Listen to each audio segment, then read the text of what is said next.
Hallelujah. Adofo anopai nyame enhyira wo nanopai. Mema mo achen enanopai edeba OK TV kasa mfonyini so. Babia wo bia wo hwe me Awurade asumdie enkan. Enam Awurade dom so na ama anopai me no mienu ede ahote ase. Anopai enhyia kese enkoma me papa daddy difo kwaku opon Richie. Papa metene so a na ma sorry. Me papa nyawe yemre nya menam no so na oje amanihunufuo ona nsohwene konanda problems asetenemu how egu onso ebade na me papa odifo so ejinema ewo International Great Way Chapel Askwale Pon last stop papa Christ asumdie enkan biu one mama odifo ba mama Esther Mame Erade enhyira wo obatampa wama ho kwan awiyemre yi na nyamenam wone me papa so na ode moye anwadwuma ne nsenkyerene akese International Great Way Chapel Askwale Pon last stop papa nyame enhyira wo minim se Erade nam so ana maye de sa dwumadi a yato ne din dankwa abodo ana said daily bread edebre omangana Erade enhyira mo pa anopa nyame enhyira wo se anopa yi wutie dankwa abodo ana se daily bread nyame enya ukese na me se dwumadie yi enam dwumadie yi enwie no na Awurade aye ho nsankyerene dwumadie yi yemfiri so no na Awurade de nsa akan dwumadie yi wonhwenwie no na Awurade amane a asi wo abrabom a wompe e ka se obi mpe a na se wakoma empe bibi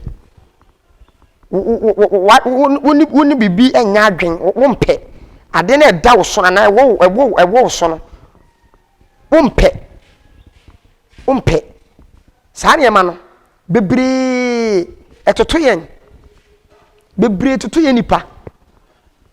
nyema yempe no bebre toto yen hallelujah but nipa ide edan ya ensohwe amane problems ebeba if you say problems ani nipa na ewo ho problems ani nipa na ewo how ani nipa na ewo ho because nipa ni ho a how ni ho hallelujah adekonti ameka sa no se nipa ni ho a ho na yare bebo no se nipa ni ho a bere ka se obi wo problem nipa na problem beto anopa me pese okata wani na no bompa yi kakra emra ye be hye dwumadi yes kati wani nisi utirase wo bia ohweme Awurade eda was na no pai eye wadom ene wo humobro entinene wasande ya beka atiefo ne ahwefo nsa Awurade be fame so ekasa Awurade wasama osoma man sa yare fame so ma asami obi oyare ohia obi a oyare adwumasem obi a oyare yefono obi a oyare sikasem nam asemi so e fasa o mayare ewo Jesus Christ dimu fagidie ka se amen ewo baby a oda no Awurade enhyira wo nano pen anopa me besa me no kasa anopa me besa me no kasa efa odo a Yesu ana Kristo ededo ho love me besa me no kasa fa love odo tie kasa love kra ene sen me hunu mumu me woni ma me ensa metimi de akyekere odomu akyekere odo first one last ye kasa obi do obi a ebi na nipa na kono ye mfa mra ye da asetenemu se obema ekope oba ekose oba pa eto da bia de last no eye na kono na ebi ma ohu oba ana oba behu be ma oseme do no hallelujah ye wodo ba koso wa ye conditional love se condition ejina bibi so entimi do nipa so masi ejina na ho ofeso ejina sebe ne kokko so ejina ni tuntum so ejina na kese so etimi do no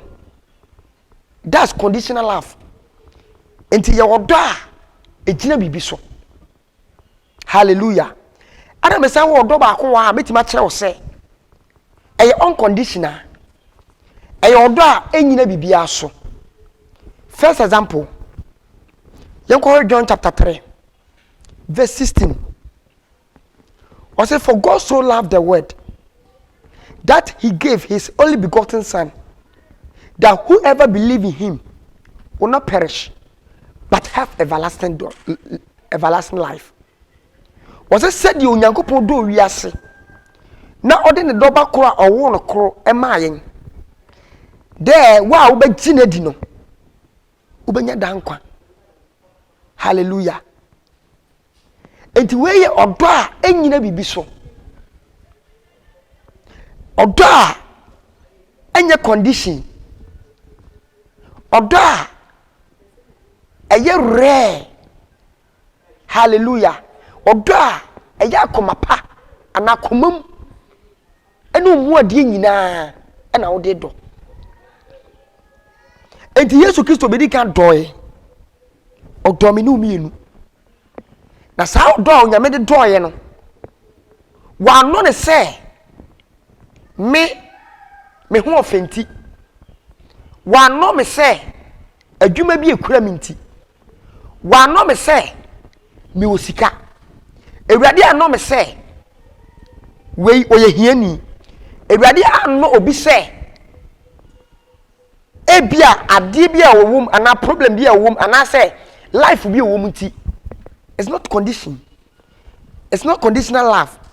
and everybody do me no mienu but everybody doyen unconditional enyina bibia so.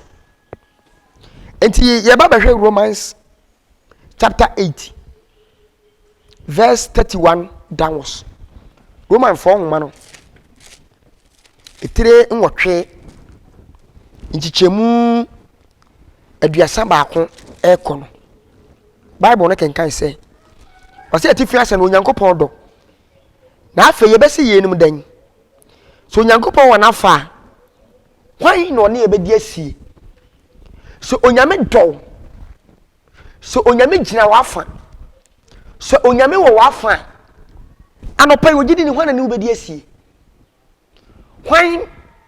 ene obonsam so onyame wo wafa hwan ni bayifo onyame wo wafa ade ni duabo so onyame wo wafa ade ni yare so onyame wo wafa ade ni sikahye so onyame wo wafa ade ni boniyo hallelujah wose yebesi yenim sen se ewurade wo yafa hwan no ne yebedi asie anopai hwan na ne wudi asie anopai hwan na ne wudi asie anopai eyare ana ayababuo eyosun eyesikahye eye konanda ayenimguase ayawarijaya na ayohia ayahokyere ayapamu ana ade na dawso wasese awurade wo yafa hwan na ni ebedi asie anopa me nse wunkuran se awurade wo wafan se awurade dowi se Yesu Kristo dowi nanya conditional love nanya odo ejina bibi so nanya odo ejina wo peso nanya odo ejina wadwuma so nanya odo ejina abusua wo firimu nemum eye odo no awurade de do se na koma mu enti anopai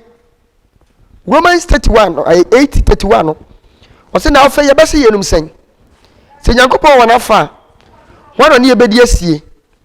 de wan kama ye ono ara ne ba nemum ye nyina ye nti oyi ye ma oyi no man abede na onfa ade nyina enso anka no ho emedom yen se awurade ankwati ne bakro amfa no abedom yen adien pa na besi kwan se niema ope aka wabrabo ho awurade mfa ma na ne do a ne ba odono no mpo ode na domo ne ba ope na asem ode na mayen ne ba kura odi no koro no wode na mame no mienu ade ne nkwa betwa so mame no na die enti ana se wo haw bi mu a ye wo amane bi mu a ewurade mfa saa de no emedom yen na onam ne ba no so ane de yen no enyi yen firi haw no ya mane mu ewurade de yen no ane fra wa fra yen ya ba yen aba no nchen ane fra ewurade ya fra me no mienu aba ne na ase no e kire wo se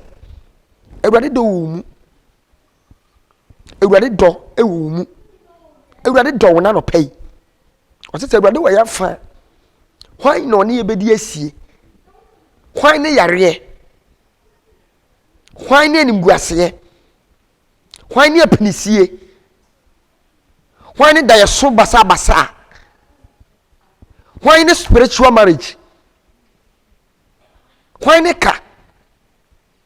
se ewurade wo ya fa enti ena no pay me pesa me ka bibi kire yansa fa bible no yankan 33 no wase na wan ana obatoto wona onyankopon ayi wono ano onyankopon no de obubem hwan de obufo hwan ana ebufo na no pay hwan ana ebufo ewo haw bi abeda wo so nti abusuam ye bufo ba jitum se ewurade wo wafa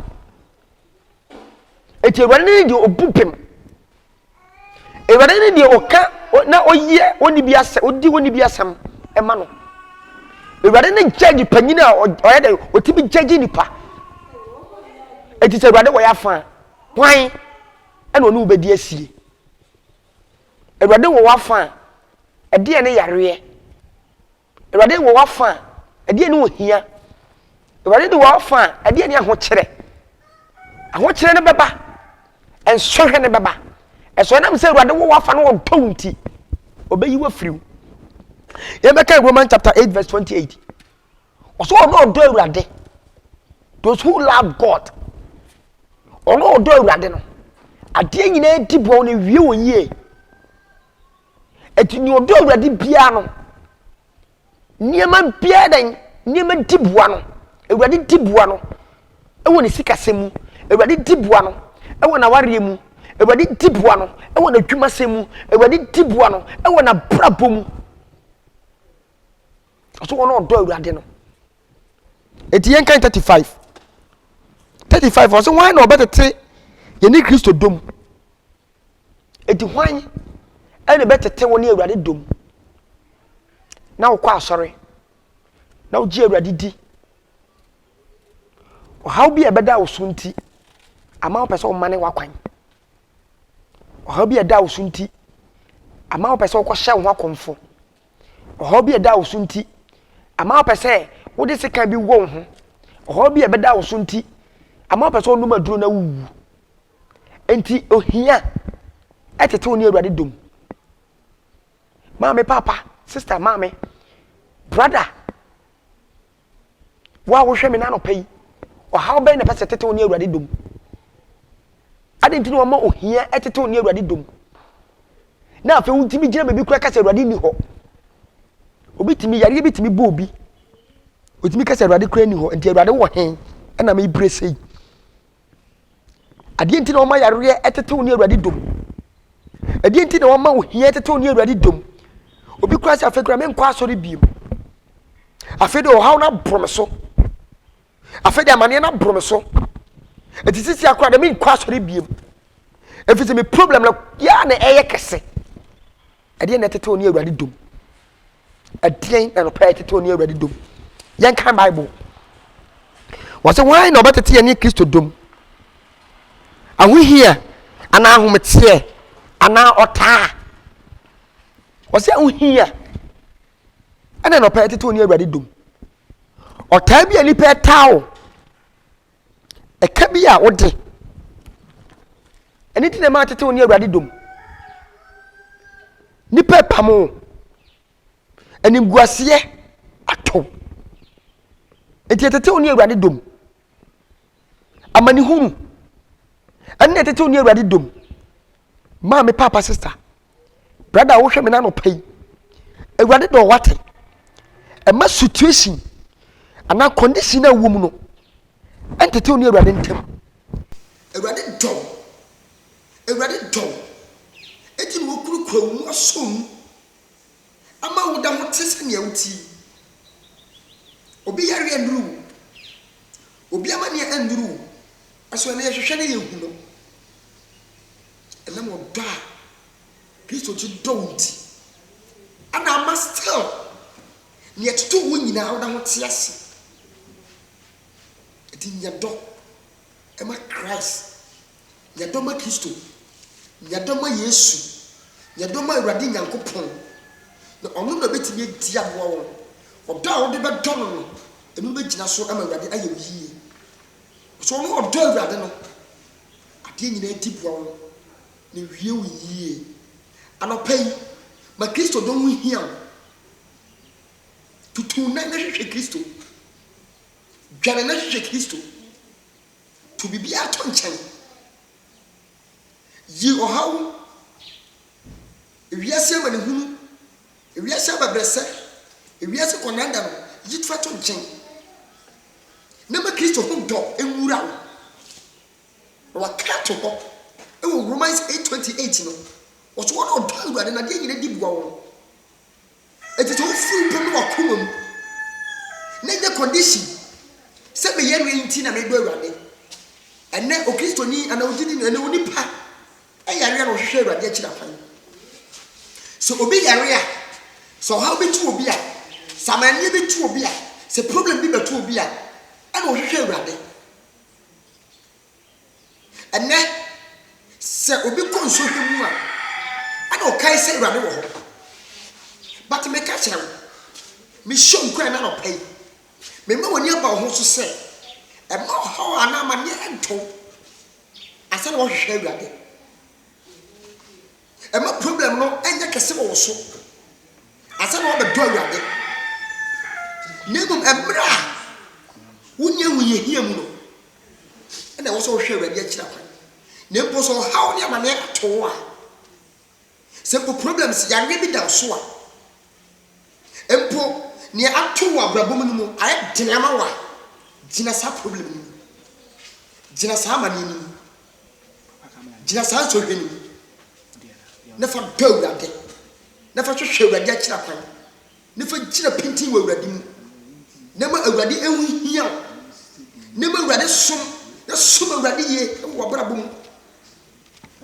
ma Awurade hu se edo a wo do na nya condition enye bibi nti na wo gina so do Awurade enye problem bi Awurade yi wo free nti na ma wo do Awurade ne mo ma Awurade do enye unconditional e ma enyina bibi so se de be Awurade betimi adom wo no aboa wo e wo so hwe ne problems na wo nam e wo amane a ato wo nim e wo eka ato a abeto a e ma wo dwane na wo ya wa bene se empo na nka wo pesika de ya adwuma eso wo saka sika na problem sase etoto enti amasika na akoje ye no wantimi afanya hwe sika na jirashi this is the time I was so who say Awurade tias no do this is the time I was so who say Awurade edan edon it was do akoma ene wa brabo nyina be ma Christ Kristo na ma Kristo do na ti na ma ayiwa fro how ne amane mu na ma ayi Yesu Kristo ayiwa fro osu kona da ne dadwene mu why na catch us or how na so why na catch us problem na so sin Kristo obi atrase awu mabebre eso enne de mani nyina adane akonfo de mani nyina adane ayarefo ebi a wo hwe me na wo problem bi mu te say yare ebi a wo hwe me na wo de wo bua wo bi pen but nipa na amwa wa appreciate ɛma nipa no ade a wɔyɛ bi na ɛnam so nkasa wo do nipa no nemu ma ɔdɔ a wo do nipa no ɛnyɛ unconditional ɛma ne nyina bibi so hallelujah efisɛ Awurade dɔ ɔbɛdɔ me no mienu no sɛ na egyina bibi so a kam no mienu nya nkwa sɛ na Awurade dɔ a ɔde dɔ me no mienu na ɔde de dɔ ba koro no wamfa na nka me yen na ɔma ne ba no bɛwu ewu yaya na ɔma ne ba no ɛbɛwu animguaseɛ wuo no a ɔde saa dɔ no bɛdɔ me no mienu a wanyina bibia so na mmom wɔde ɔdɔ kɛseɛ ɔdɔ ɛsɛ wo dɔ me no mienu no ɛbɛ sɛ ɔma saa dɔ no tena wo mu ɔma saa dɔ no ɛnde ne wo nante wogyina saa dɔ no mu wogyina saa dɔ no mu ɛwɔ ahoyɛhia bere mu wogyina saa dɔ no mu ɛwɔ ahokyere bere mu wogyina saa dɔ no mu ɛwɔ mmerɛ a problems ana ɔhaw da wo so wogyina saa dɔ no mu na asɔ Awurade Yesu Kristo ani na ma wo soso no o problems na wo haw a wo mu no Awurade atimi ayi wafu nipa bebree na ɛwɔ haw mu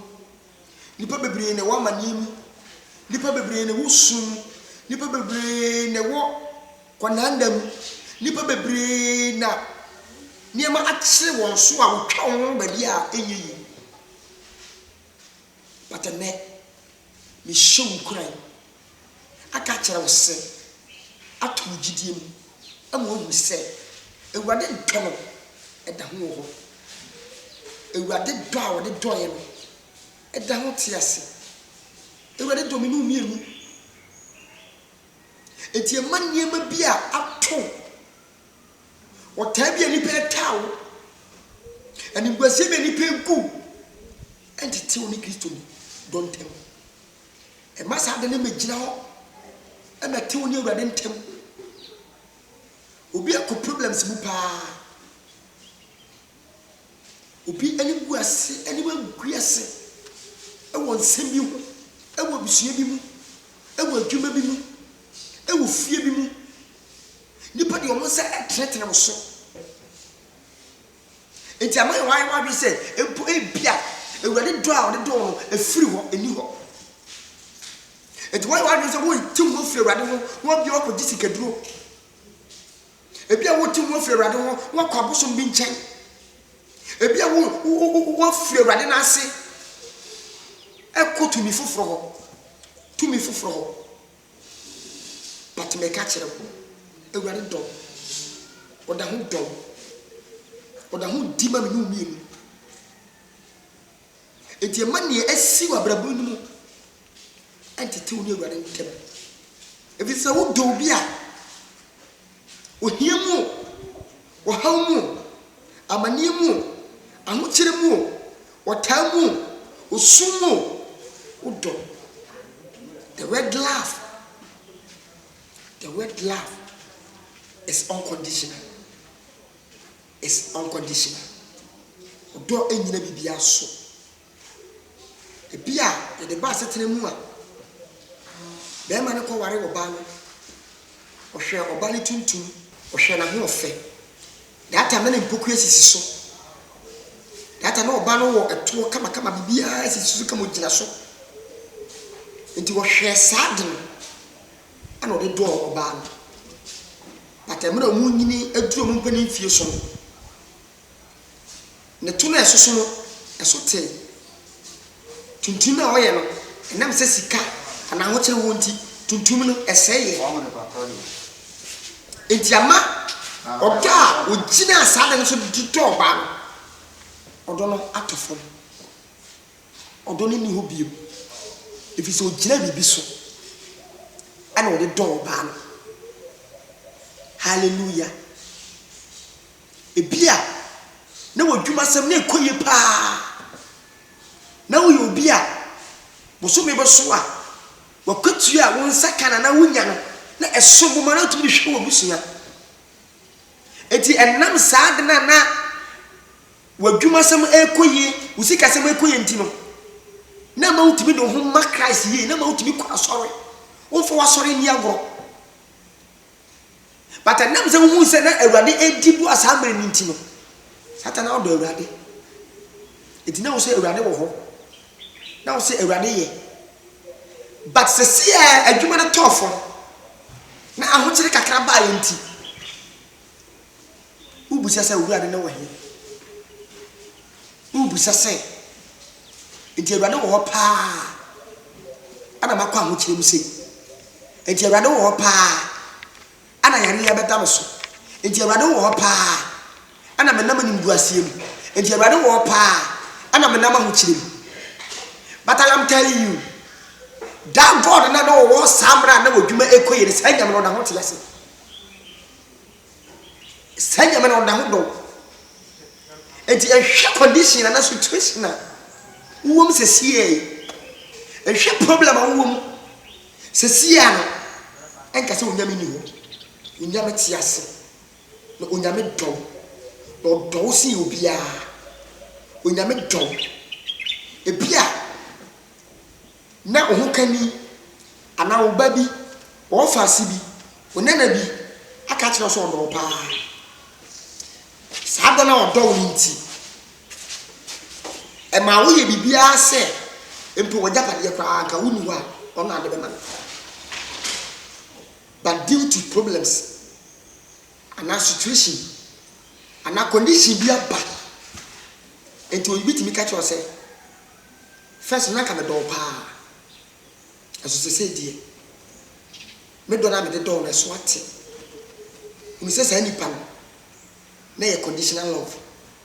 na ye odo a na odi gina bibi so ana ma na na o ka kire wo so odo enti se wuti nipa chi a nipa do odo a ewo nipa ntam no ya na wa wiye but I am telling you this morning me no kasa se onyame akoa me no kasa ana no pa etufu me no kasa ana no pa ehye nkura se the love onyame de ewo ma me no mi no enyina bibia so na ye odo a etimo na e odo a ewa akoma mu e odo a enyina bibia so sa odo no ena me no pa me no e kan wasa enti ewade do minia ewade do wa wo hwem ewade do anopai enti e ma o yare a wo yare da ho no entete oni ewade ntem wase otaa na awuyehi ana ahokyere ana osu animguase ana ene betete oni ewade ntem edontem anopai ensohwe bi na to enkasa ewade ni ho ewade wo ho do amane bi na wakom sesia na edene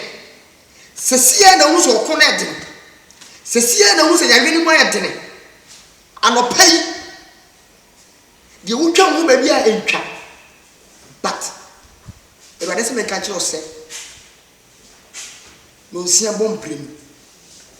anopai 6 above anopai na wo yare mi anopai no nsien ebia akabi da wo so anopai no nsien ebia ho kire bi abeto anopai no nsien ebia obi pa wacho anopai no nsien ebia na niam bi akobasa ama anopai no nsien ebia ho yehia bi abeda wo so but emmo anwumere no nsien na ewrade asesa wabrabo emmo anwumere no nsien na ewrade atua waka ama emmo anwumere no nsien a wo hwemi na ewrade asesa wabrabo emmo anwumere no nsia na yare na wo yare da ho na ewrade asa wo yare ewo Jesus Christ dinu emma bibia entete oni ewrade adum ewrade do ewrade enye wiye anopai ewrade asubie enka wona anopai se wajebre na wati ewrade asem baby a wa utie me na no pay baby a wa wo hwe me na no pay me di Christ asundie e man na no pay se ewade enyum firi wa hawo ne amaniem ewade enyum firi konanam se wa yare ada wacha ewade nam asemi so emfa enyum firi yare enyum firi osun enyum firi enimguasiem e wo baby a wo fa gidie eka amen pa anopai Awurade anya okese se watie da nkwa abodo anase daily bread sa dwumadie me de bro da ne da nyina efiri adwoada ekosi efiada emra abo lonum empamu ekosi anopa nsia ewe eda dwoada ene da fiada bia anopai ye da Awurade ase se wona medom so na wode na asem ente se afam inu ede abrawo na anopai enim se anopai wa yinhira me san eda so ede nchia kese ema me papa odifo kwaku opon richi papa Awurade enhira wona anopai me bodia na masore prekupe it is a Bible say yamfa anidie ema de anidie esem eye me mama Esther eye odifo ba anapai mama Awurade asundie enkan minim se magibre ehwe me ena anapai mu ba anapai enam onyame adom so ode afam so ana mamete ena anapai me de nyame asem abre nyame ma ena mama Awurade enhyira papa Awurade enhyira papa Awurade enya okese se awiye mre yimu onyame nam so na oji ayarefo onyame enam so eji omo ahokyere ne mponkyere mu Awurade enam so eji wona won abamabu na empo ebi ma ye wo so mokope aduru bi mpo ere anu Awurade enhyira papa Awurade enya okese se wama wo kwan ma awiye mre Awurade eyisu ewo International Great Way Chapel askwale man last stop Awurade na medom so ena me papa odifo so ema yare edwane fi nipa duam sunsumu yare hunamu yare hobia da wo so minim se wo de bre ana wo de bedan me papa odifo kwaku opon richi o da International Great Way Chapel no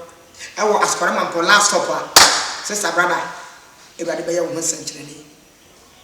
Awurade be ye wo nsankyerene number bi egu TV settings